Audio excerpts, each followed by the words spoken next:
Hey everyone, I'm back. As you can tell from the video title, I'm gonna be ranking every Papa Ria game, desktop version. So from Papa's Pizzeria to Papa's Sushiria. My reason is because, the newer Papa games, I haven't, I gotta pay for them. At least from Pizzeria to Sushiria, I can at least get them for free on Flashpoint. Flashpoint allows me to emulate all the old Papa games because, they run on Flash, and Flash died a couple years ago. I also haven't played these Papa games in years, or at least, at most like a month. I have played Papa's Freezeria recently. Besides that, I also just thought it'd be a good idea to replay some of these games to get a better feel on how to rank them. It took me a good couple hours because, I went for every game. I played 2 days of them. One, for the tutorial, and then, second day without it. And honestly, I was kind of surprised for at least some of the games because there are some that I thought a bit more negatively towards, but now replaying them, I like them a lot more. I played, I believe, 14 different Papa Ria games, and all of them, some were better, some were worse. But anyways, I'm going to tell you how I'm going to rank these games now. The first thing I'm going to rank these games by is how easy or simple they are. I don't mind complex games, but some of these Papa games can be a lot more difficult than others, while some are just completely easy and I could just snooze right through them.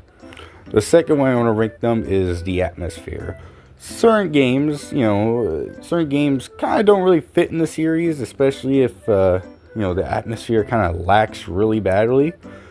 So, why would I play this game if there's a better game? Just, it feels like I'm actually working there. And the third way I'm going to rank it is by updates or new features. After I evaluate all the games, I will then give it a letter from F to S. F being the worst and S being the best. You got F, D, C, B, A, and S. Starting with the first game in the Papa Ria series, we got Papa's Pizzeria. The first one of, all the Papa games. Coming out in 2007. Damn. The basic premise of this game is you play as Roy, an employee of Papa Louie. And, one day, you come to work. And, suddenly, you have to run a pizza business all by yourself. And Papa Louie is like, I'm going to do some other stuff. Bye. And you're like, oh, what the hell? And, now you got to run a pizza business all by yourself. After opening the pizzeria, the game gives you a tiny tutorial on what all the stations do. You got your little ordering station, topping, baking, and then cutting station. After that, you get an order from Cooper, and you make his pizza. It's basically the whole game right there. Making the pizzas is actually pretty easy. Once you get really deep into the game, that's where it becomes really hard, but that's only if you're still not used to the controls or how the game runs. Besides that, it's just a really easy game. You make a pizza, put the toppings on it, put it on the oven for a certain amount of time, wait, then cut it up, and boom. That's really it. This game came out in 2007, so I'm not very surprised it's this simple. The main problem of this game, in my opinion, is there isn't really a point of continuing to play this game after day 7, because after that it's just you got all this money, but what's the point of it? I don't think you can really spend it on anything so far. You don't get that option isn't available until a couple games from now. Besides that, the only way you can really complete the game is if you get 5 stars golden with every person in the game, and that's really where you could say that's the only time you can really say you completed the game. So yeah, I will admit this game does get some points for that nostalgic feeling. Playing all the other old Papa Ria games, there's something different. So I don't know, man. Maybe you guys can feel me out. I'm putting this game at a C tier. I don't think it's a bad game. Like, especially for the time, it was probably a masterpiece. Especially in, what, 2007 for a Flash game, it's definitely a masterpiece. But now these days, with all 17 other Papa Ria games, I would rather like if I was forced to play this, I would not mind. But God, I would love to play something else. Yeah. My final conclusion: this game is a C tier.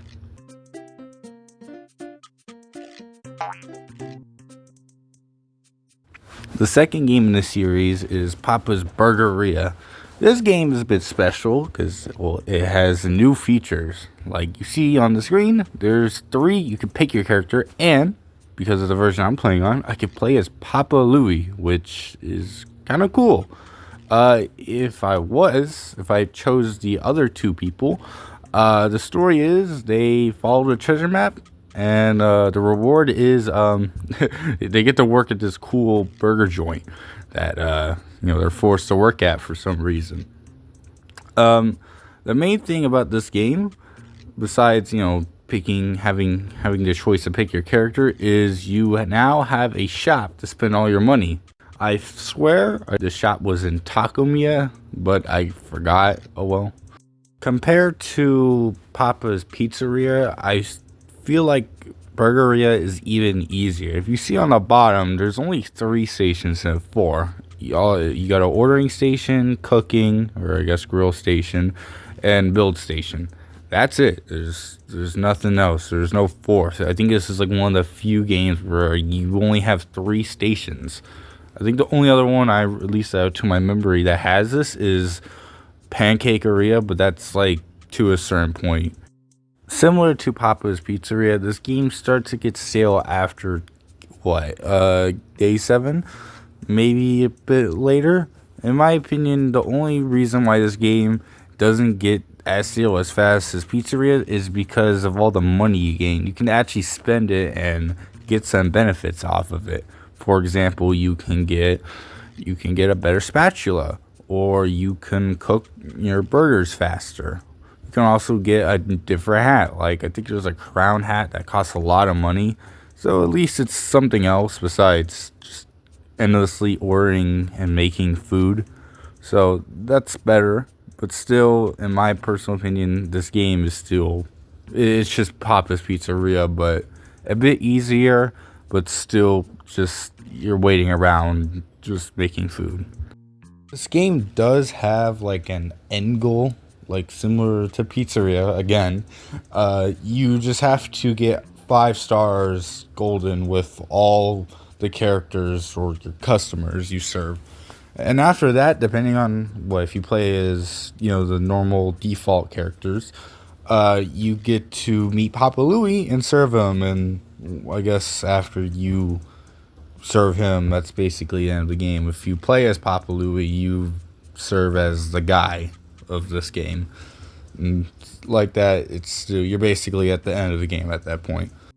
I will not give Papa's Burgeria any kind of bonus points for like atmosphere. It's actually probably the reason I'm actually probably take away for being so simple and bland. The place is at this restaurant's at a place called Burgerberg.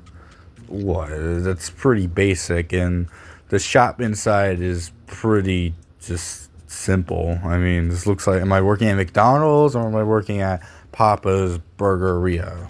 My final decision for ranking Papa's Burgeria will be C. This will be like above Pizzeria, but still at a C. I wouldn't mind playing this game, but the lack of features makes it not the best game to play. I mean, it's a bit easier, but Pizzeria was already easy, and the shop is good. That's basically the main reason I even put it above Pizzeria, but still, it's just a game. Another Papa Ria game.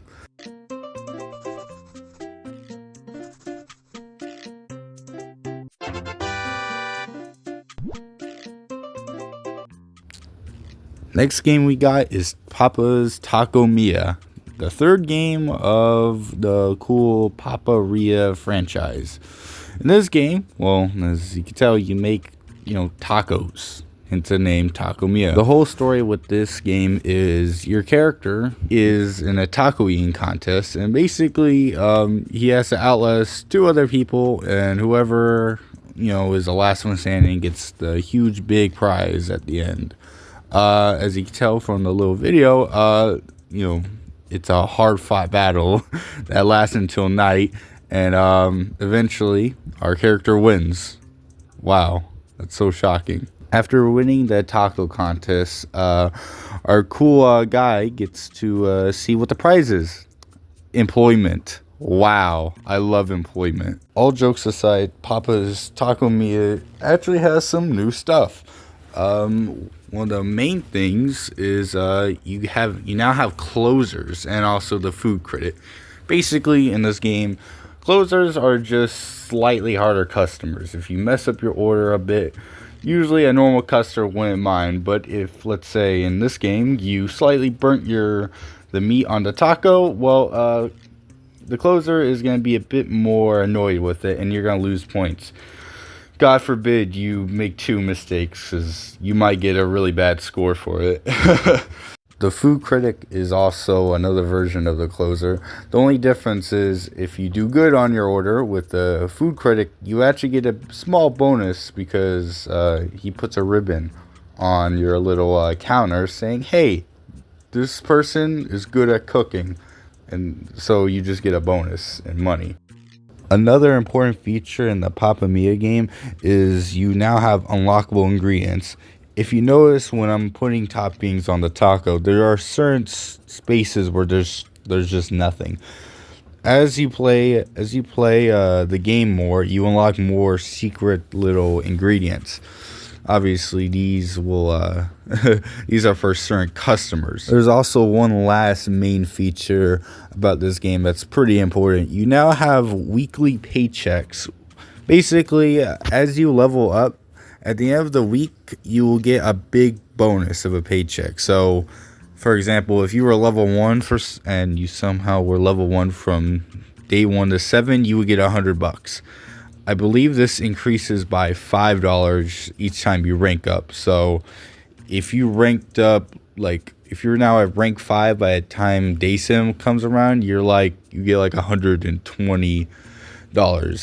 So, it's a nice little bonus. I mean, with all the new things you can buy in the shop, this is very handy to have. Now, actually playing the game, I think it's pretty, to this point, I'm not sleeping through it. I actually kind of have to put a bit of brain power in order to not mess up. It's not complicated, but it's right on the edge of being really easy to normal. I personally would if I was forced to play this game, I would not mind. I would probably rather play this than Pizzeria or Burgeria, especially with the new upgrades and paychecks. Man, I'm gonna be super rich. So yeah, the atmosphere for this game, in my opinion, also is just generally an improvement. I think this game is just a major improvement from Burgeria and definitely Pizzeria. I feel like they really hit the nail, but I feel like they still can tweak or at least make the game a teeny bit better, at least in my opinion. Besides that, I'm going to give this game a B.